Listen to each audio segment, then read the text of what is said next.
Welcome guys. Today we move to direct and indirect narration. Under this lesson, we go to the topic imperative sentences. Commands, request. Imperative sentences क्या होते हैं? आदेशात्मक वाक्य, आज्ञा सूचक वाक्य, जिसमें ऑर्डर दिया जाता है, कमांड दी जाती है, रिक्वेस्ट की जाती है, एडवाइस की जाती है। तो ऐसे वाक्यों को हम इंपेरेटिव सेंटेंसेस कहते हैं। और इसमें हम रिपोर्टिंग वर्ब को किस में चेंज करते हैं? रिक्वेस्ट में, बेग में, ऑर्डर्ड में, या कहीं पर अगर वाक्य सलाह दिया जा रहा है तो एडवाइस में, एडवाइस सलाह दी, एडवाइज्ड। और इसी ढंग से कहीं पर अगर मना करते हैं तो वहाँ पर फॉरवर्ड में रिपोर्टिंग वर्ब चेंज होती है। ये भाव के अनुसार होगा। इन्वर्टेड कॉमा हटेगा, कॉमा इन्वर्टेड कॉमा हटा, कंजक्शन डैट नहीं लगेगा, कोई कंजक्शन नहीं लगेगा, न डैट न इफ़। फिर क्या होगा आगे? क्योंकि ये सेंटेंस रिपोर्टेड स्पीच जो है वो किससे शुरू होती है? वर्ब से शुरू होती है। Come here, go there, stand up, do this work या प्लीज़ डू दिस वर्क। अगर प्लीज आया है तो रिक्वेस्टेड हो जाएगा। अगर खाली हम कहते हैं do this work, go to the market, bring me a cup of tea, कौन किससे कह रहा है ये भी ध्यान देने की ज़रूरत है। कौन किससे कह रहा है ये भी आप ध्यान देने की ज़रूरत है। सेंटेंस का जो क्या कहेंगे आप, मूड है वो क्या है, कैसा है, तो उसके अनुसार आप ordered, requested, advised, walk to the left, the policeman said to the students walk to the left, तो क्या कहोगे? एडवाइस है, एडवाइज्ड में चेंज हो जाएगा। The policeman advised the student to walk to the left. तो इसलिए क्या होता है? कॉमा इन्वर्टेड कॉमा हटा, कंजक्शन डैट नहीं लगेगा। तो क्या होगा? ये वर्ब से शुरू होते हैं। कहा मैंने? वर्ब को इन्फिनिटिव बना देते हैं। फिर से बोलो, वर्ब को इन्फिनिटिव बनाते हैं। क्या हुआ वर्ब का इन्फिनिटिव बनना? बेस फॉर्म होता है और पहली फॉर्म होती है, उसके आगे टू लगा देते हैं। To go, to come, to read, to walk. आइए इसको हम समझते हैं एग्जाम्पल्स से। Number 1, sentence number 1, I said to the servant open the door. मैंने नौकर से कहा दरवाज़ा खोलो। तो क्या कहोगे? I ordered the servant. I ordered, said to किस में चेंज हो जाएगा? ऑर्डर्ड में। कॉमा इन्वर्टेड कॉमा हटेगा। ओपन द डोर, ओपन के आगे क्या लगा दोगे? To, to open the door. तो क्या हो जाएगा? I ordered the servant to open the door. मैंने नौकर को दरवाज़ा खोलने का आदेश दिया। Next, the teacher said to the boys. Teacher ने लड़कों से कहा, comma inverted comma begin, stand up on your stools. अपने स्टूलों के ऊपर खड़े हो जाओ। तो टीचर ने क्या कह रखा है यहाँ पर? बच्चों को आदेश दे रखा है। तो सेड टू किस में चेंज हो जाएगा? ऑर्डर्ड में। The teacher ordered the boys, comma inverted comma हटेगा। स्टैंड अप, ये स्टैंड शब्द जो है वर्ब की फर्स्ट फॉर्म है, इसके आगे टू लगाओगे, इसको इन्फिनिटिव बना दोगे। To stand up on your stools है। योर किसके लिए आता है? जो सुनने वाला है, सेकंड पर्सन है। सुनने वाले कौन है? The boys. ऑब्जेक्ट क्या है? The boys. तो द बॉयज के लिए क्या आता है? दे आता है। लेकिन केस इसका आएगा योर, तो दे का क्या हो जाता है? देयर। तो क्या बना? The teacher ordered the boys to stand up on their stools. The teacher ordered the students to stand up on their stools. Yes. The captain said to the soldiers, turn to the right. Captain ने soldiers, सिपाहियों से कहा, turn to the right. उसकी कही हुई बात को हमने ज्यों का त्यों लिखा है। ये डायरेक्ट स्पीच है। दाएं ओर मोड़ो। तो क्या कहोगे? ऑर्डर हुआ। The captain ordered the soldiers. The captain order the soldiers, comma हटेगा, इन्वर्टेड कॉमा हटेगा। टर्न, घूमो, मुड़ो, आदेश है।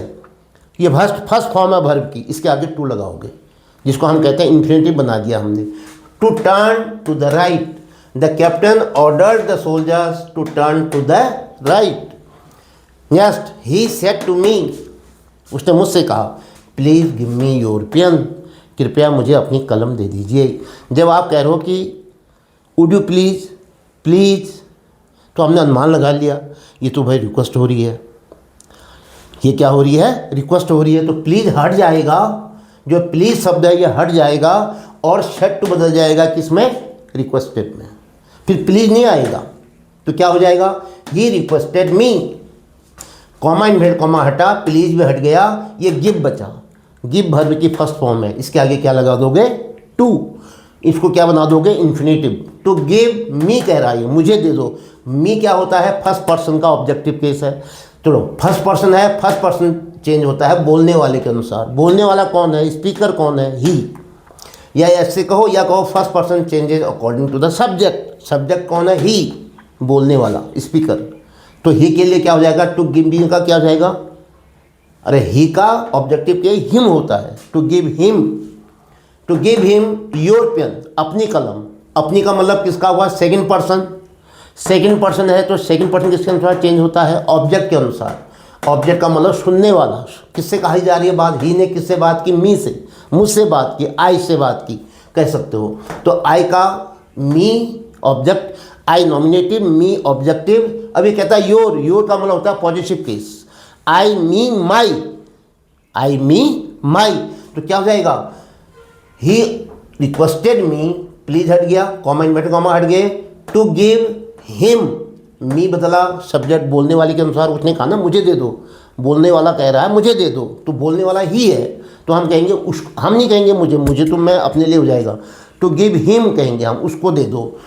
क्या, ये जो टू मी है मुझे, ये मी बदल जाएगा, योर पेन है तो वो हो जाएगा माई पेन, ये मी के अनुसार माई हो जाएगा। तो क्या बना, he requested me to give him my pen, अपनी कलम मुझे दे दो। ही रिक्वेस्टेड, बोलो, ही रिक्वेस्टेड मी। क्लियर हो गया। गिव मी का क्या हो जाएगा, टू गिव मी का क्या होगा, जो बोलने वाला है वो कह रहा मुझे दे दो, तो हम कहेंगे टू गिव हिम। फिर कहता है योर पेन, अपनी कलम, किससे कहेगा वो, जिससे बात कर रहा है, कौन है, मी है, तो मी का क्या हो जाएगा, माई पेन। योर पेन का हो जाएगा my pen, to give him my pen. His pen नहीं होगा, हिज पेन तब होता जब यहाँ पर हिम होता, राम होता, तब होगा। तो he requested me to give him my pen. Next, fifth, the poor man said to the landlord, please pardon me, कृपया मुझे क्षमा कर दीजिए। रिपोर्टेड स्पीच क्या है, प्लीज आ गई, पार्डन मी, तो प्लीज आने से आपने अनुमान लगा लिया कि वो रिक्वेस्ट कर रहा है। अब एक गरीब आदमी, एक भिखारी या एक किसान अपने मालिक से जब बात करता है तो हम रिक्वेस्टेड को और पोलाइट रिक्वेस्ट बना करके, विनम्र बना करके उसको बेग कह देते हैं, भीख मांगी उसने, ही बेग्ड। जो आप रिक्वेस्टेड कहोगे तब भी सही है सेड टू को, और उससे भी अच्छा, क्योंकि पुअर मैन कह रहा है लैंडलॉर्ड से, कुछ गलती हो गई है उससे, तो ऐसी स्थिति में वो क्या कहेगा, बेग्ड। क्या कहेगा, बेग्ड। प्रार्थना की, क्षमा की, याचना की, वही अर्थ आ रहा नहीं आ रहा है, तो क्या कहोगे, द पुअर मैन बेग्ड,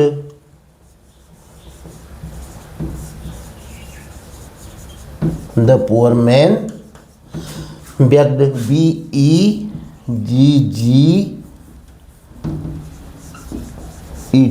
अरे भीख मांगना, किसकी भीख मांगना, दया की भीख मांगना, भाई मेरे ऊपर दया कर दो। तो रिक्वेस्टेड की जगह में मैंने क्या लिख दिया, यहाँ पर प्लीज़ के हिसाब से बेग्ड लिख दिया, तो प्लीज़ हट गया, कॉमा हटा, इन्वर्टेड कॉमा हटा।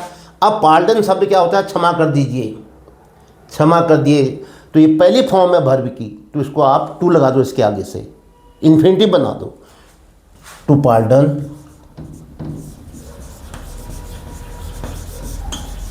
क्या कहा उसने, मी, मुझे आप क्षमा कर दो। मी कौन कहेगा, ये फर्स्ट पर्सन है, स्पीकर, बोलने वाला। बोलने वाला कौन है, द पुअर मैन।